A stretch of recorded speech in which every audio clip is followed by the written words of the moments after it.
Hello and welcome to your go-to Detroit Pistons podcast, The Pistons Pulse, co-hosted by me, Bryce Simon of Motor City Hoops, a former D1 hooper and current teacher, husband, and father of 3 amazing kids. And I'm Omari Sanko for the second Pistons beat writer for the Detroit Free Press. What are you smiling? What are you laughing about? I don't know why this is so funny to me. So I never turned on the notifications for like when we go live.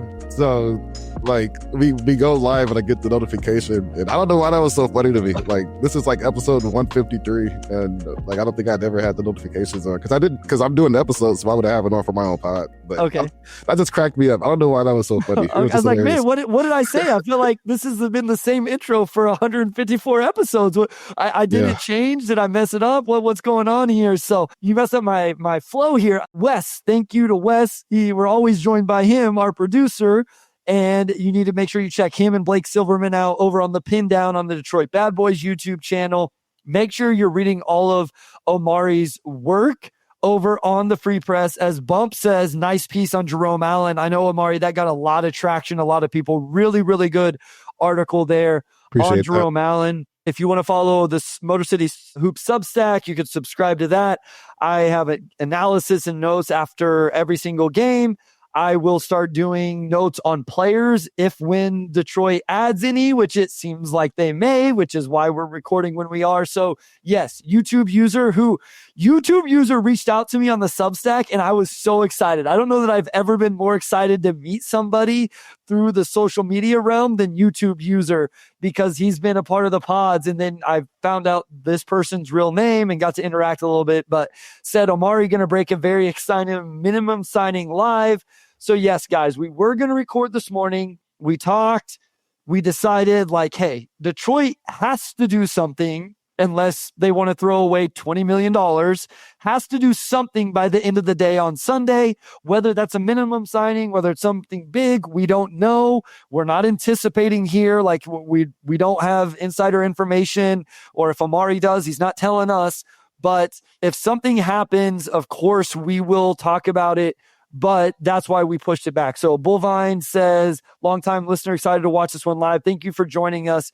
If you guys have questions, get them in. Omari, we'll try to rapid fire all of these questions. We won't spend as long, even the ones that got submitted on social media, because Wes does have Sheet or Sham ready for us. So outline why we're recording later, the Paul Reed waiving, where the Pistons stand for anybody who doesn't understand maybe. Yeah, so the Pistons waived Paul Reed yesterday. I believe he had $7.7 million in salary on the books, and that dropped them below the NBA salary floor, which is, it's like 126, like 128, like it's around there. I don't have the number in front of me, but long story short, they have to the end of today to get back above the salary floor, which they could just do with a minimum deal, obviously, or else there's just this more complicated system of, profit sharing where it's long CBA stuff. Long story short, they have to do something today to fix that. So it could be a small move. It could be a more moderate move. We'll just see what happens. We still have a few hours here. So yeah. So everybody kind of understands the situation they're in. We'll see if something happens or not. If it breaks, we'll stop and talk about it.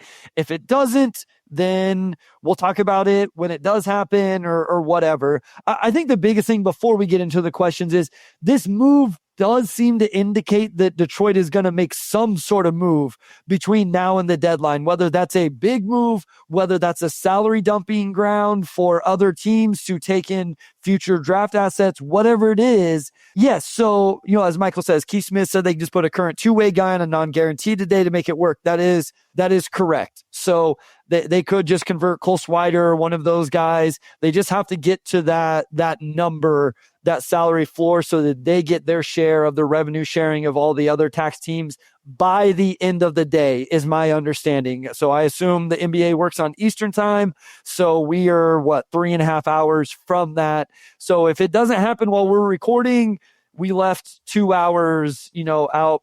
I want to shout out Derek Brown real quick. Love the show. Appreciate the whole hard work you guys do every week for us listeners.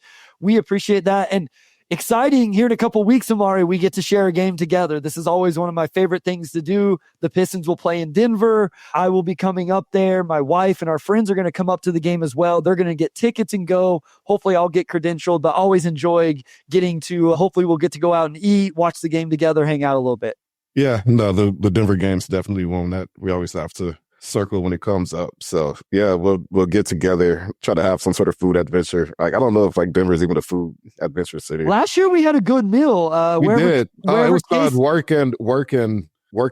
something like that. It was work and something, but just like soul food basically, or just like American food. But that place was really good. Honestly, I'd be down to go there again. Like that was top tier for sure. That was when you found out that I only have like 2 photos on my entire camera roll. That I was at that dinner is whenever that got brought up. Which I'm still in disbelief about. It's down to 1 right now. Literally the only picture I have is the Pistons Pulse. Like the Pistons Pulse logo is the only photo in my camera album. So not that anybody would ever question your commitment to the pod, but this man has a wife and kids. It is only working class. That's it. Working class. Really yes, good. It was very good. Very good. Yeah, but this man is a family man with no photos of his family, but he has the Pistons photos. Like, I'm truly honored. I don't know. Like, does Rainey know this? Like, she knows. Yeah, because she gets annoyed whenever I have to ask her. Like, people from college or whatever that, those people you talk to every few months, stay in touch, or holidays. They're like, hey, we want to see, your family, your kids, whatever. And so I always have to bug Randy, like, hey, will you send me a picture of the kids or the family or whatever so I can send it on? But why don't you just have photos though? I don't like keeping them. So anyway, real quick, I've been showing the bobblehead, which is really good, right? Sam finally told me if I just look at the bottom, it has the company name on it. Finally, somebody told me as I've been searching for the company name. So guys, I'm telling you, B Bobbler, Bobbler. This is where you want to go. Go to that website if you need a bobblehead.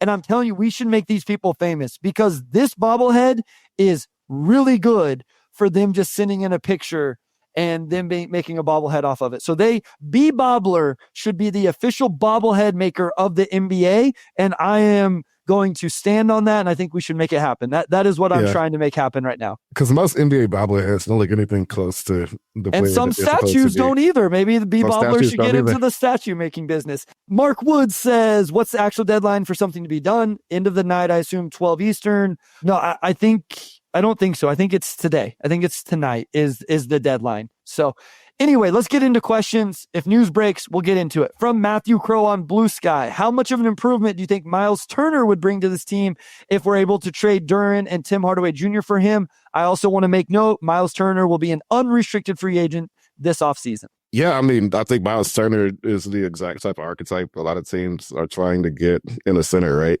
He's a good rim protector. He can shoot the 3. That's just like 2 huge boxes checked. And to this day, he's still probably one of the more underrated centers, to me, at least, in the league. So, I mean, to me, like, that's just, I mean, if you could play 5 out and not sacrifice anything from a rim protection standpoint, he's still a lob threat. Like, you're not losing any of that. Yeah, I mean, he's like an ideal big that point guards like playing with because he makes the game a lot easier. So for the Pistons, I think that would definitely upgrade them. Yeah, I mean, regardless of what we think about Jalen Duren and his long-term future and all of that, when you're talking about Miles Turner, who especially offensively is the modern big that you want, unless it's just an elite rim gravity lob threat type of big, he would really open this offense. I think why it makes a lot of sense, or that archetype makes a lot of sense for this Pistons team, is the Ron Hollands and the Asar Thompsons of the world. It just makes it so much easier to have those guys on the floor, Amari. And at the end of the day, Miles Turner would be an upgrade defensively as well. So I think he would be a great player to add. I don't know what the realistic chance of him being added in the offseason is, in terms of I would think Indiana would want draft capital if they're trading Miles Turner. Yeah, and they're in a weird spot right now, too. I don't know that I've entirely fleshed out, like, okay, if they were going to start moving on from guys, who are they? What would they want? But that season is a little bit in flux right now. It definitely is.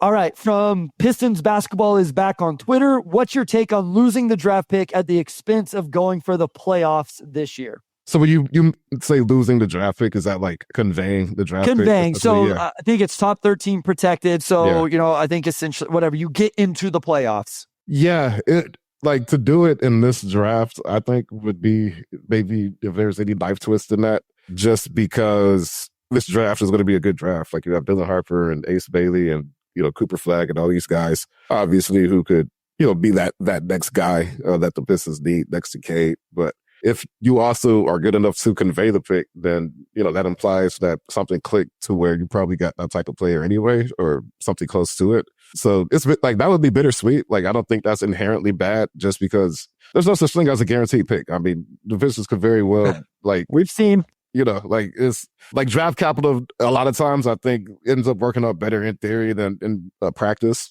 So if you're going to the playoffs, then I think you probably just take the playoff appearance and feel pretty good about it.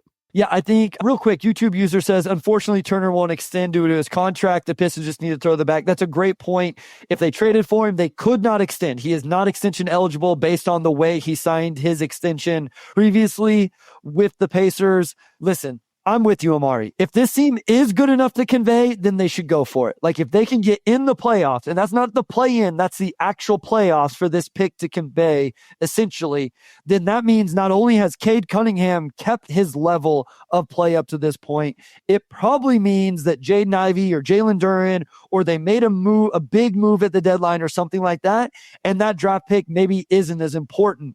But I don't foresee that happening. I think this team has made strides. Even at 10-16, they're obviously on a much higher win total trend than what we saw last year. I don't think this is going to end up being an issue. If it is, it's most likely a good issue because it comes from younger players that, are playing really well. And maybe Asar all of a sudden, really gets into it and starts playing well. Ron figures it out, whatever. So I think it's going to end up taking care of itself, Amari. Yeah, like, I look at a team like Houston, like, I don't think they're going to regret not having a lottery pick. Well, there's still a lot of season left, but based on how they've been playing, they're probably not going to regret not having a lottery pick next season because they're playing good basketball. I think you can only take so many dips in the draft, and so you just, at some point, you just have to say, okay, like, let's put a team out there. And yeah, I mean, if that happened this season, then great. That means that things are ahead of schedule, and, that probably reframes how you approach next offseason. Yeah, and the one thing I'll say is the other advantage to conveying the pick is you open up the freedom of trading that pick. So if you do convey it, then now you've finally gotten rid of it. There's not all these protections. Makes it a little bit easier to make the move. What's up, Mark? I always appreciate you tuning in. From Facebook, basketball fan says, so are they at the floor or not? Yes or no, they are not at the floor. They have to make a move. And I highly doubt that move is not made where they miss out on the dispersion of money from the teams that are in the luxury tax. Pels and Pistons love and Warriors hate. That's a very interesting name. What do you think of a starting lineup? So, Amari, Cade, Beasley, Asar, Harris, and Stu starting lineup. And then he or she wants to bring Ivy, Hardaway Jr., Fontecchio, Holland, and Duren off the bench. So, I mean, my thing is, like, where are you at, I guess, in terms of shaking up the starting lineup at this point? So it would be Cade, Beasley, Tobias, Asar, and Stu starting. Yeah. Yep. I mean, on paper, I think that works fine. I mean, we've seen that lineup, but I would say, yeah, I've talked a lot about Asar, pairing him with floor spacing big. I think Isaiah Stewart's been a really great defender for this team. So obviously putting him in the starting lineup, I think would have some immediate payoff for them. Malik Beasley's been on a heater all season. So in some ways, I don't want to say that like front loads your starting lineup, but I do think that just having a guy like Jaden Ivey coming off the bench could give that second unit maybe a bit more pop. With him coming into the game fresh rather than, him just staying on the floor when Cade initially comes out or vice versa. So, I mean, like, I could get behind it. Like, I think that would work. I think defensively, like, at the 4 and the 5, like, you're really strong. Cade can hold his own. Like, to me, that works. That works. I don't know if you need to shake up the starting lineup to that extent, but I think that would absolutely work, and you would be able to have the spacing you need to operate. I mean, I'll continue to say I don't want Stu in the starting lineup. I don't think the fan base actually wants Stu in the starting lineup. I think people who continue to put Stu in the starting lineup, listen, you fan how you want. I don't want to tell you. I think in general, people just don't want Duren. Like, they don't think Duren has deserved to be a starter, and they want to see that change and him be held accountable or whatever, which I understand. I just think that we put Stu back in the starting lineup, and it goes back to he's not a starting level player, and people don't appreciate him the way they are right now. I like having guys in the roles I think where they can be successful. I think Stu is in that role right now. I'm having more patience with Duren, not because I think he's playing well, but because I think it's like, hey, let's figure it out. Like either figure it out and get better or don't. But he was a lottery pick. Like you have to figure this out. You do. You have to have all of the data on Jalen Duren. Like I was even more okay with starting Paul Reed and just setting Duren at a certain point. Obviously that can't happen now, but maybe some other center eventually gets moved to the team. I don't think Stu as the starting center is the answer, but listen, I want this to play out with Jalen Duren. I said, I'm Amari. I've realized I'm more okay with this team only winning 28 or 30 games than a lot of fans are. I thought the two most important things were find out who Jaden Ivey is, find out who Jalen Duren is. I want to see it. Like I would continue to start him and say, figure it out. Let's see if you can respond. Some people may be done with that, and I get it. I'm still going to see that and let it play out. Yeah, to me, this season, again, it's just about data and reps, right? Trajan's a new GM. He's coming in and, he's got some big financial decisions to make in short order. He already took care of one with Cade, obviously, but that's probably the simplest of all of the deals that he's going to have to navigate over the next few years. So, you have to get a good idea of the capacity for these guys to develop, for them to lock in on the things that they need to lock into. In the grand scheme, I don't think it hurts you to give Duren those reps, continue to allow him to learn the job in real time, essentially, instead of on the bench. And by the end of the season, again, you have a pretty clear idea of where guys stand and how you can proceed from there. And I want to be clear. This isn't me saying like, hey, give him every chance to succeed. This is me saying, no, put him in the most difficult situation possible, which is in the starting lineup where he's in the limelight, and make him figure it out. And so that's how I would handle it as a coach. That's where I'm at. I understand people don't see it the same way, and I see that side of it. I continue to see people say he hasn't earned it. I don't know necessarily what that means, but that's how I would handle Jalen Duren right now. Is I would want to just keep him in the starting lineup and say, hey, you're either going to figure this out, you're either going to swim, or you're not, and you're going to sink. And then at the end of the year, we absolutely know that. I'm not as worried about that costing us games or not. From Philip Shaw, been a Piston fan since Kobo. Somebody help me out with Kobo. What's Kobo? So you've explained this to me before. Yeah, so the Pistons used to play at Kobo Arena, which was in downtown Detroit, and it was later Kobo Hall, which is just like a big convention center, but an iconic part of downtown Detroit. So they played at Kobo Hall in the 70s. They kind of bounced around. I know that they were in Pontiac a little bit, I think, at some point. I do get emails occasionally from fans who were like, yeah, I was watching so-and-so back when they were downtown, right? So that's what Kobo is. Gotcha. Okay. So Philip says Houston, OKC, Orlando, teams that a year or two ago were equal with the Pistons. What's it going to take to get where those teams are? Or is it just straight lottery luck? What's it going to take for the Pistons to truly take? I think we've seen improvement this year. We've seen growth. At the very least, if you don't want to accept anything else, Cade Cunningham has taken a step forward. What's the next step now? Yeah, it's tough to pinpoint a next step. I think when you have something like this that still needs to gel, you're probably hoping for multiple next steps, right? I think a lot of it is, can J.I. sustain what he started at the beginning of the year? He's been in a little bit of a slump, but, he's through his 3 seasons, that's kind of how he's been. He'll have a really strong 2-week stretch, and then he'll be off for a week, and it's kind of been up and down. I think you need to see by the end of the season if he's able to sustain the shooting, if he's able to sustain some of the playmaking we saw earlier. And it's also him, I would just say, because he's extension eligible as well. Yeah, I think you have to figure out those things with Asar and Ron, obviously, too. But with J.I., it's a little bit more pressing. Yeah, so I think the two needs are figure out your center position. Yeah. If it's not Jalen Duren, then what are you going to do? And then I think they have to find they have to find a big-time scoring option. Cade has proven that he can be the number one engine of an offense, but I think you have to get him a real scorer. Based off what we've seen from Jaden Ivey, even this year, I don't know that he's quite that level. I think he could settle back into the third option, whether that is truly off the bench, whether it's as a starter who then staggers into the bench like what we see a lot. I think he can be that guy. I don't know that I've seen enough yet to think that he's truly the Robin to Cade's Batman, or however you want to say it. So I think those are the next steps. And here, Trajan has to get it done, right? He has to make the moves. Whenever he decides to take a swing, which eventually they will have to take a swing, he has to hit. He can't miss. And that's the big thing, whether it's a trade, whether it's free agency signing. I don't know that it's going to happen in the draft. I don't know that they're going to get quite the high enough picks to get either Cooper Flagg or Ace Bailey or somebody like that. So it may end up being a trade, and he has to trade away the right young guys, the right picks, and he's got to bring in the correct right player. We need to wrap up segment 1. And when we come back with segment 2, I'll just come in with our next question and we'll continue our mailbag.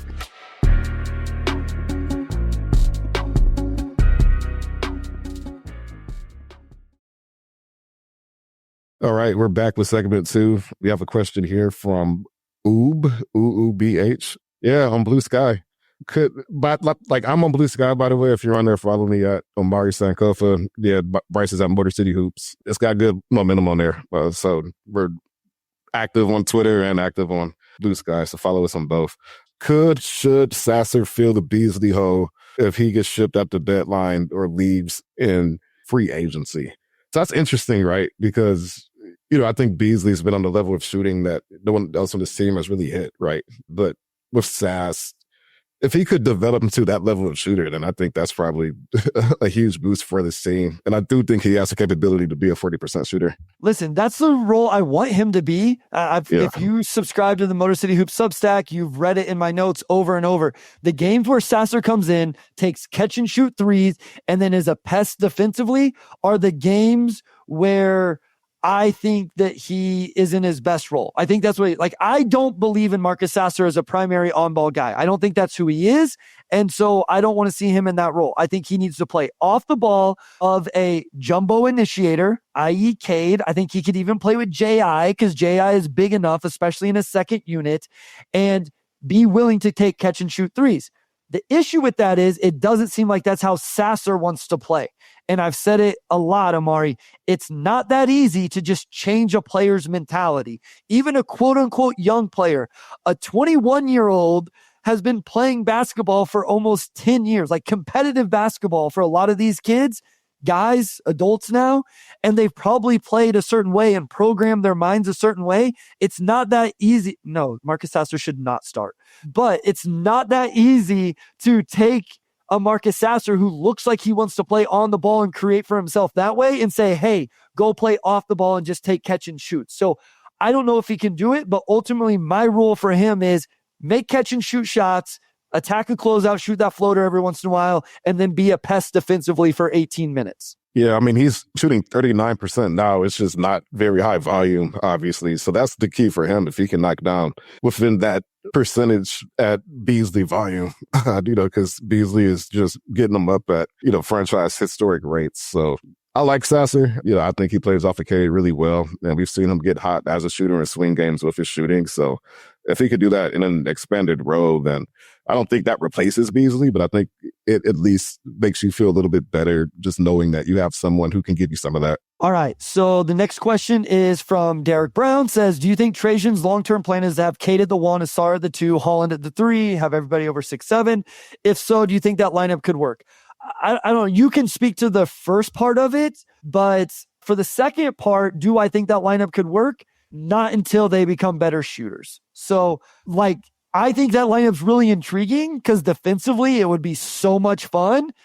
That trio could be good enough defensively. You almost could even survive without a really good center, big man, rim protector. Here's some news. Let's go. Yeah. The Detroit Pistons have signed Javonte McCoy to a contract. Javonte McCoy. Okay. So, yeah, I'm going to follow up on some stuff, but I would assume that his salary is going to take care of the issue. Okay. So of all the names we talked about today, Javonte McCoy is not Dennis Jenkins, Cole Swider, or Alondas Williams, one of the 3 guys on 2-way contracts for the Pistons. Guys, we cannot judge Trajan Langdon over this. Please stop.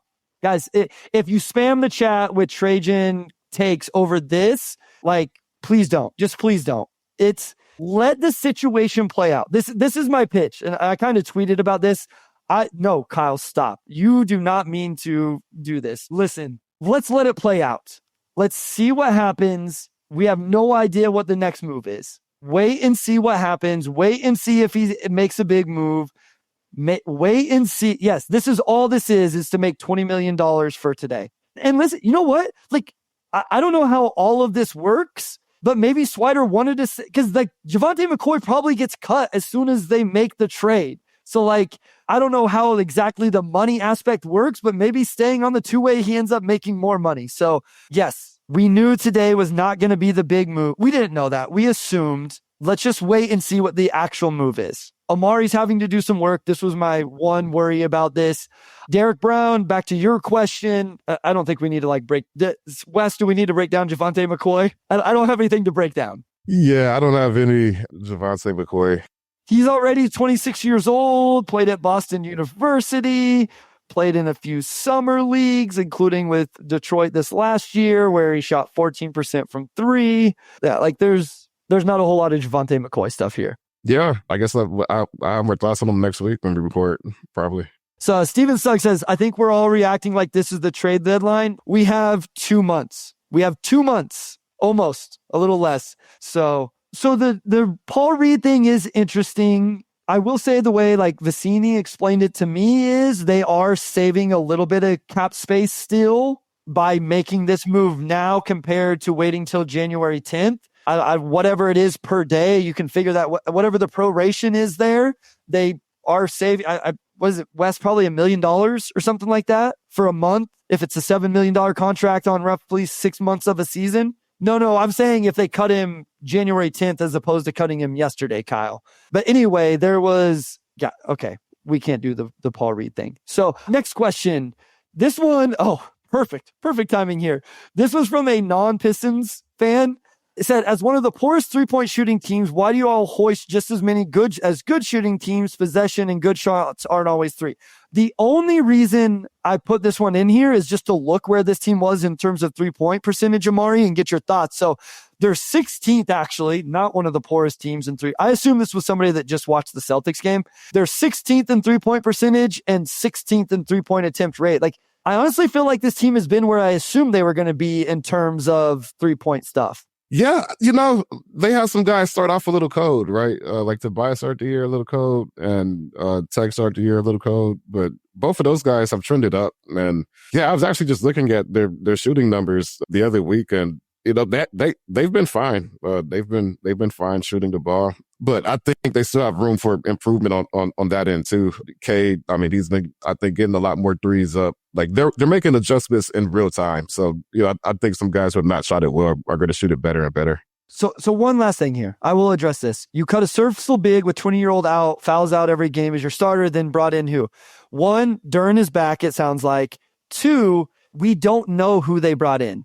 I think that's the point here. We don't know what this move actually means. So let's just listen. I will accept this is going to be interesting in terms of the big man rotation moving forward. But I think if you want to grade the Tim Hardaway Jr. trade harsher if you want to attack something. I don't know about this. So it does get the team above the salary floor. I just confirmed. So show's over. That's it. Yeah, Kyle's still saying 3.8. I thought there was some sort of advantage in terms of cutting him today as opposed to January 10th. If I don't understand that correctly, then I don't understand this move. But my understanding was by cutting him now, they saved a little bit and continued to open a little more cap space. So anyway, Piston Sock says snow shovel or snow blower. Amari, you use either? I don't, because I rent, and when it snows outside, thankfully it's not my responsibility. But back in my snow blowing and snow shoveling days, I was definitely pro snow blower. But it depends on how long. It depends on how tall or how deep the snow is. There's a certain height where the snow blower just cannot suck in enough snow. You still have to shovel a little bit and then go back over it with the snow blower. So if there's a little bit of snow or medium snow blower. If it's a lot of snow, then you have to go shovel. But I don't like shoveling snow at all. So I'm definitely going snow blower. I like snow shovel because it gets me a workout. So I am definitely snow shovel, and my mom is supposed to be getting me one for Christmas. Sorry, Santa is getting me one for Christmas for all of our youngsters out there. Jamara Hudson, regardless of how this season's ends, should the Pistons pursue a major trade to take a significant step forward and become a real threat, or should they focus on adding smaller pieces to gradually improve the roster? So, especially this offseason, Amari, do you think that the time is go ahead and start? I think in general, Is it continued smaller moves, or has Cade showed enough? Has it been enough time to go ahead and try to make a big move? Some of that comes down to where the lottery pick falls. I feel like if it's like a top 3 pick, then okay, sure, you kind of feel how the Spurs felt, where it's like, okay, well, we can just grab a guy who has a chance to be like a real star, and then just add supplementary pieces, like bring back Blake Beasley. You might have to buy us back for the second year, like that type of deal, right? I don't think they need to make a big swing until they get another young guy that they feel can be that complimentary star. Only because if you I feel like only the Giannis's and like the Jokic's, like the top 4 or 5 guys, those teams could probably more so get away with like the second best guy being like a Jamal Murray. And I think Jamal Murray would be great here in Detroit, but you probably want to swing higher than that if you're the Pistons. So yeah, I think that's a good point. If depending on where that draft pick lands with this draft and those guys at the top could change. I do think if Cade plays this way all year, there's some pressure to go out and get him a true second star. Whether that Jaden Ivey shows it throughout the rest of the season, whether Holland shows glimpses of that, a star, whatever. But I think you got to show a guy and put a guy on the roster that could really be that. The second part was, do you think the Pistons are more likely to commit to Ivy long-term or consider trading him to maximize his value? Yeah, again, like that's tough, I think, with so many games left. But a lot of it just comes down, I think, to what type of contract he would agree to. If you get him on a team-friendly deal for, 3 years, then that's probably worth taking advantage of, right? If he wants to maybe wait and try to go for more money, then that's a factor too. I still think that that's very fluid, and I think we'll have more clarity on that as we get deeper into the season. Yeah, I'm with you. We talked about it. He's not a max player. The Pistons should absolutely not offer Jaden Ivey that based off what we've seen thus far. But I think he's shown enough that they should prioritize keeping him on the roster long-term, assuming the money is right. If it's too much, then you may have to let it play out a little bit more. This one is from Piston Talk, not Pistons. Piston. Is Kuminga a realistic trade option for the Pistons? A deal centered around one of the bigs, Beasley, Tech, or Tim Hardaway Jr., maybe some draft capital. I would say the one thing for Kuminga is he's in the situation we're talking Ivy and Duren are going to be in potentially next year, where he's not signed in his extension. He's coming off his rookie deal. Kuminga is a good player. I like Jonathan Kuminga more than most, but he's very ISO heavy, doesn't move the ball that well. I don't know that he fits well with what this roster already has. So I probably would not, based on play style and contract. Yeah.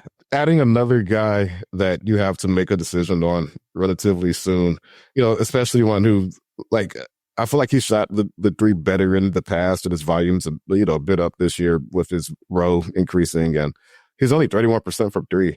You have two athletic wings that can't, you don't need three of them. You just I don't know if this roster could accommodate Asard, Kuminga, and Ron Holland. I think that kind of rangy. Unless you're if you're drafting a guy like that, cool. But if you're looking at the trade market, then you probably want to prioritize guys who complement Cade. And I don't know if Kuminga does that. That's a YouTube user with a really nice call here. Kuminga isn't a number 2 and wants to get paid like one. I would agree with that.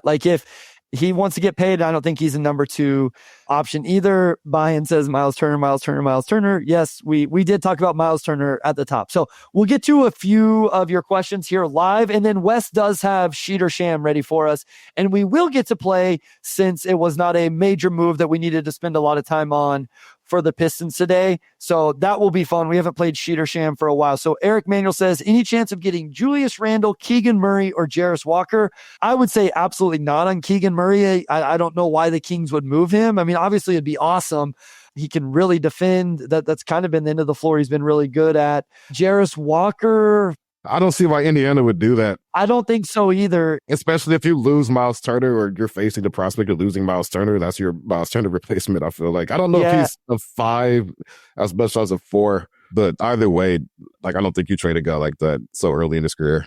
Yeah, I would say if they go full rebuild, let's say this season is awful for them, I think he's one of the guys they actually keep and start to build forward with, obviously they're going to keep Halliburton and stuff as well. I don't know. I've always been a Julius Randle fan, but I don't know. What can Detroit offer Minnesota that would make that worthwhile? I don't know if Randle is I don't know what kind of deal they would put together to get that done. Yeah, I'm trying to think. So they could move Naz Reid into the starting lineup so you could give them bench depth, but even if they convince themselves that like Malik Beasley is going to continue this all, like they already have Dante. So, and Nah, and they just drafted Dylan, like they don't have room in their backcourt for that.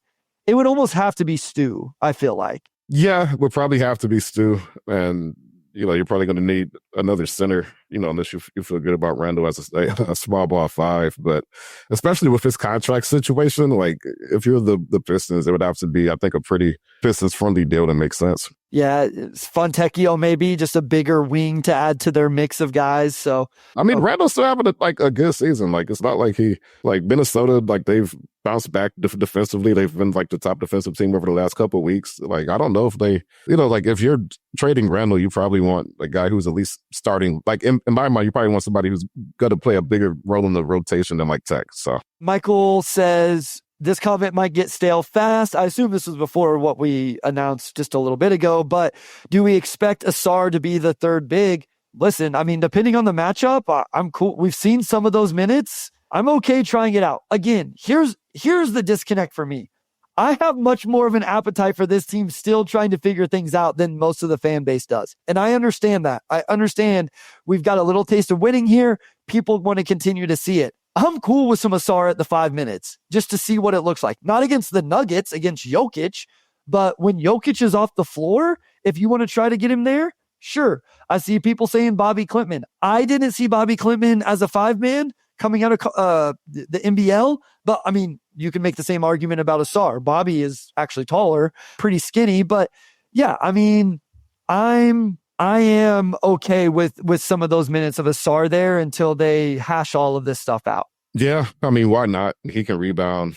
I think it kind of hides his lack of shooting. Like there's going to be some matchup, obviously, that he just gives up too much size. But, I also think like him just getting downhill against fives could be really deadly.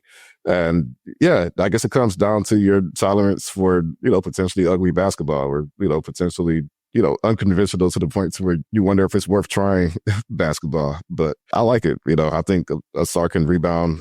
He can weak side block. He's got instincts. Why not, right? Who else is going to do it on this roster? I don't know. Here's my thing. So the Miami Heat, like what Kevin Love is your backup 5. Like why can't there's some matchups where like Asar's not going to get bullied in the post with the backup 5-man. Now the rebounding is one, and I feel like we always put the rebounding on one person. I'm like, no, go gang rebound. Like if Asar and Ron Holland are on the floor together and a few, like go be athletic, and Ivy, go be athletic and gang rebounding and get the rebound. So last one real quick here. Steven Suggs essentially asked, what would you re-sign Malik Beasley for?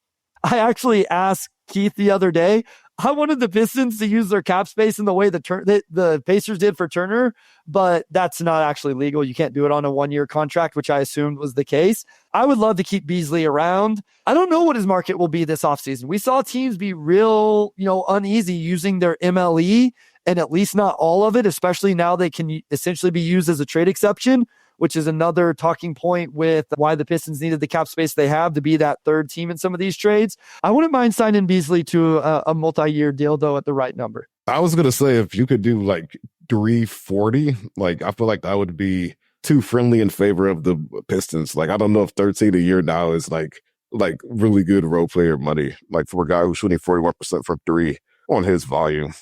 So are you looking at like 15, 16 a year, like high end? I don't know that he'll get that. Like, I don't know, like to me, like 340, like maybe even 345, right? If you're in that range, but that gets you at 15, depending on the market, the Pistons may just pay extra to, make sure he is retained. But he's been a really deadly shooter. I think he's really opened things up for this team, opened things up for Cade. Yeah, I'd be curious to see, like with this new CBA, like I don't know how they use the new CBA along with the NBA's inflation with the new TV deal will counter each other. So yeah, I'm very curious to see what that looks like next summer. So like one that popped up as I was like just going through average annual value was Isaiah Joe. Isaiah Joe signed a 4 for $48 last year with the Thunder. So that's 12 a year. 12 a year descending contract. So it's actually at 13 this year. And then there's a club option on the 4th year at 11.3. That's a really good contract. So I think that's more like I would be willing to give Beasley more years than necessarily wanting to go into like the 13, 14, 15 a year, because he's been quite bad on defense at times, a lot of times this year. I think the floor spacing is very valuable, but at 28, I would assume he has 3 or 4 more years of good shooting. So I wouldn't mind going a little bit longer if I can. Yeah, you can't extend a player on a 1-year deal. Like, so I think I would be a little bit more willing to do that if 3 or 4 years, but I would like to keep that number a little lower, somewhere in the Isaiah Joe round. So, all right, we got to go to break so we can get back with Wes and we can play Sheet or Sham, everybody's favorite game.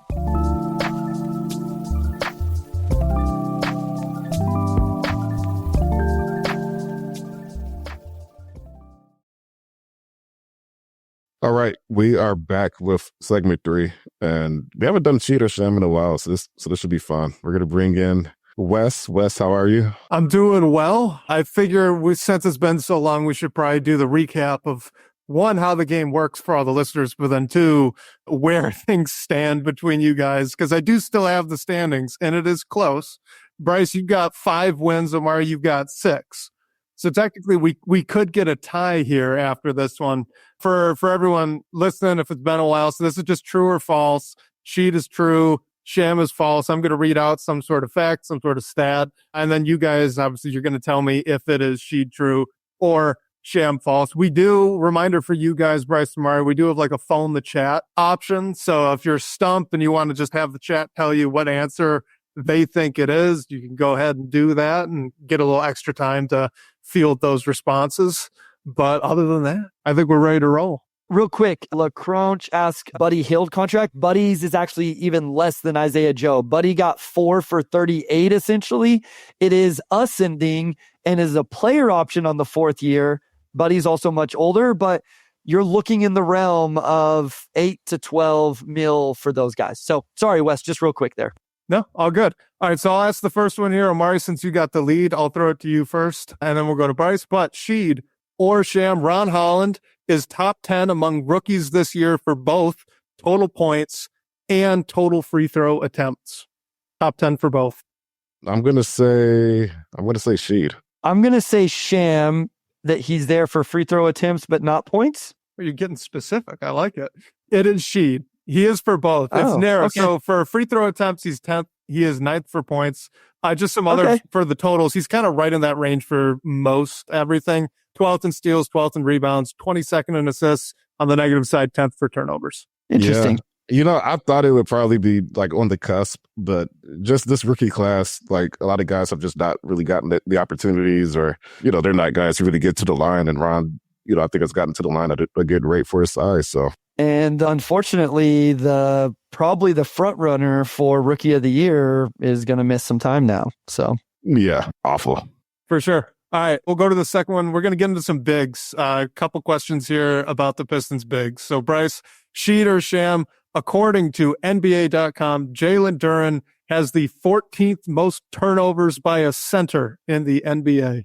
Sheed. That was quick. The 14th most. That is so specific that it does make me feel like it's a Sheet. I was thinking maybe I get you to overthink. It is. He's got 45 total turnovers on the year. Puts him in the range of Vucevic, Jaren Jackson Jr., Anthony Davis, Evan Mobley, Cat, Alperen Sengun, and Bam Adebayo. That's kind of in that plus or minus 10 range for turnovers by centers. I wonder what the offensive fouls are this year compared to last year, because I feel like there was a stretch where it was better. I feel like it's been a little better this year, but I could be wrong. Yeah, I don't have that one in front of me.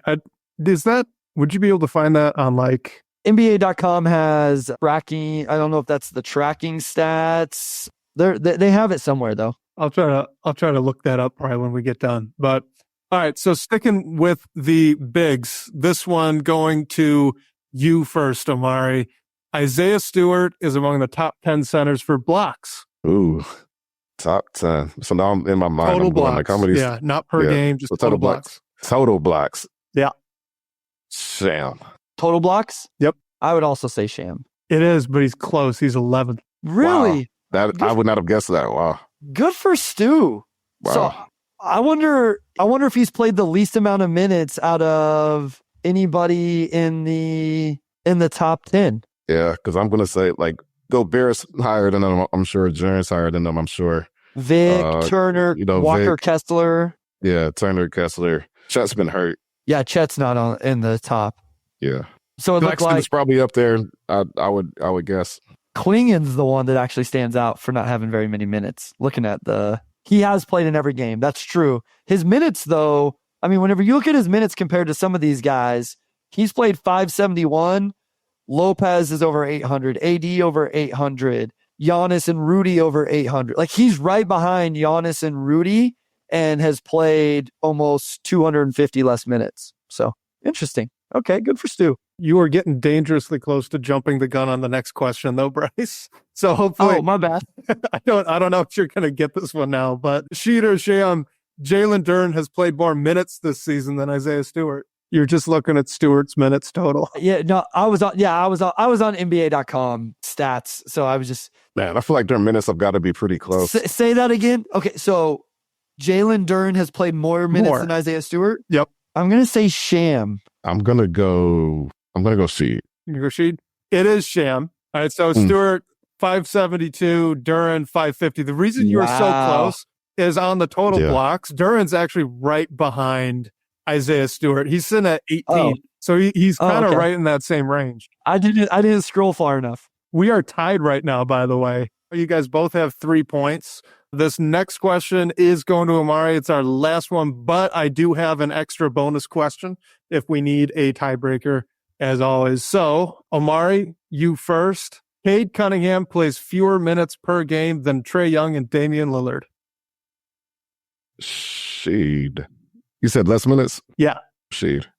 I will also say Sheed. It is Sheed. It's another one that was close. I thought I'd get you guys on some of these because of the names that are getting thrown out. The only reason I knew that one is because on Game Theory, I had done a question where Dame was part of the minutes played answer.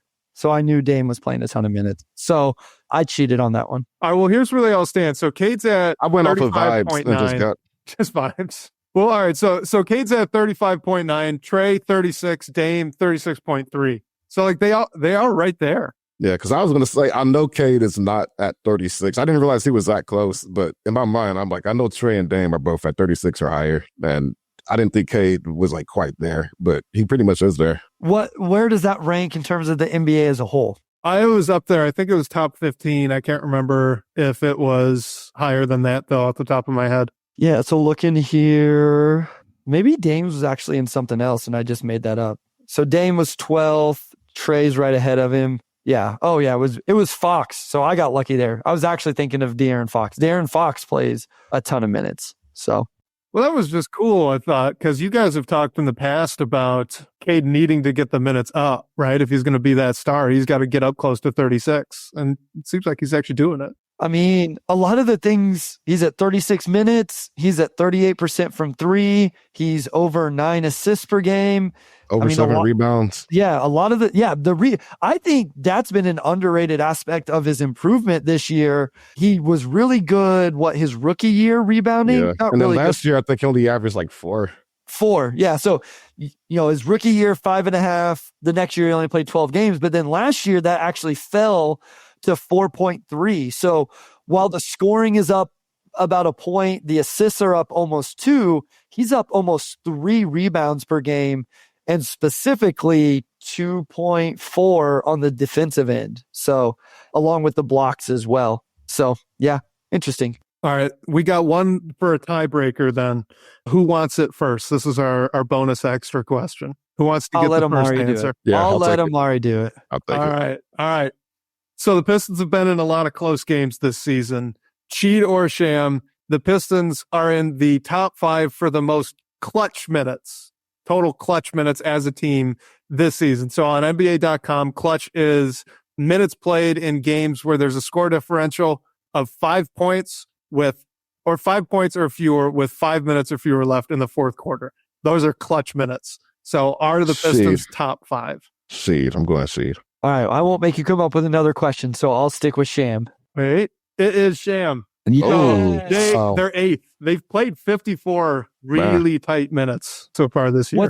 Do you have it pulled up? I remember I looked early on in the year. Like, I'm just curious what their net rating is in those. Oh, it's atrocious. It's really bad. I was like, Yeah. I believe it was a minus 15. I don't have it in front of me, but I believe it was that bad. Yeah, it seems. I think I just looked at fourth quarter maybe whenever I had done it, and that was even net rating in the fourth quarter. Oh, it's actually gotten better. Oh, a lot better. They're actually 10th now. Yeah.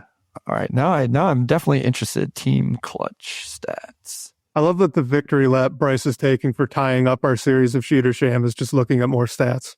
I love it. Yeah, he's getting extra work in for the next one. Oh.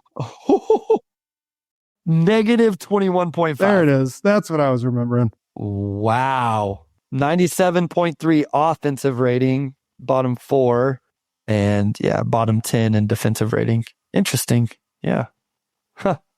And again, that's a differential in the score of 5 points or fewer, and then 5 minutes or less left in the fourth quarter. So extremely bad right when it counts. You know what's interesting is even with a negative 21.5 net rating, they're 5-7 in those games. Don't you feel like they would be worse than that? You'd think. Would think it would be more like maybe 2 or 3 wins. Yeah. The Cavs are a nice little 52.5 net rating in their 35 minutes in the clutch. Casual 156.8 offensive rating. Good Lord. I realize that's not even 3 quarters worth of basketball. Yeah. Still not unimpressive. Yeah. So let's see. The Hornets, Kings, Rockets, Celtics have all played the most minutes. I love the stats that we can get to these days. This stuff wasn't available back whenever I was a kid. So sometimes I definitely get down a rabbit hole just like looking at the things you can find. All right. Michael says, thanks for the update and the show. Yeah, today's schedule was a little weird. Amari probably has to go write an article about Javonte McCoy now before he goes to bed. Yeah, but I'm glad it broke. Like, I'm glad we timed the show to be able to capture that tidbit of news that people were so anxiously awaiting.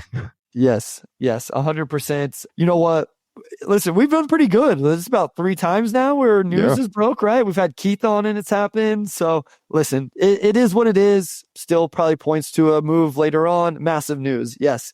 Groundbreaking. We get Pistons basketball on Monday. Gets the Heat. Hopefully a good performance from them. Bryce, you should do some trivia and make Wes play. I like this idea, YouTube user. This is my favorite idea because since starting to doing the trivia over on Game Theory, I find that I really like that. So we may have to change it up one of these episodes and do trivia like how we do over there and let Wes play against Amari. That sounds like fun. Wes, you up for that? For sure. Yeah, let's for sure. I think I'd be awful, but you know what? It'd be fun. No, I mean, I would keep it Pistons. I think it would be fun. Like, we can keep it Pistons. Like, you guys' Pistons history would be better between you two than it would be between me and Amari. Like, I suck at Pistons history. You've gotten better. Yeah, I mean, I've tried, but when I go on, like, Slam and Jam, I am terrified about the questions they're going to ask me that are going to make me look like a fool. So who's going to come up with the Pistons history questions for this theoretical? I am. I will play trivia host and you will play against Wes. I think you and I should never play trivia against each other again and we just end in a lifelong tie. No, I want to go for the dub. We're 6-6. No, we should have a 13th. 6-6. Yeah. We need like a tiebreaker. We can't be sounds tied. good to me. We can't be tied. That's not a resolution. It's a cliffhanger. That's perfect. Those are the best movies. Okay. Yeah, I definitely would just text Keith Black Trudeau and be like, hey, send me these questions. I would give him credit though. Lions vibes as we end the episode. Where are we at? I'm upset. I was pulling for Detroit today. I needed a win from the Lions and they let me down. I needed a dub for Detroit. People, I mean, they know the Bills are really good, right? And Josh Allen is probably MVP of the league. Like, vibes are still okay, right? Yeah, I mean, between the injuries and were there more today? Yeah, there were a couple more. 3 more. And potentially all season ending. Bad ones. Are they all on the defense? It seems like the defense is where, oh, geez.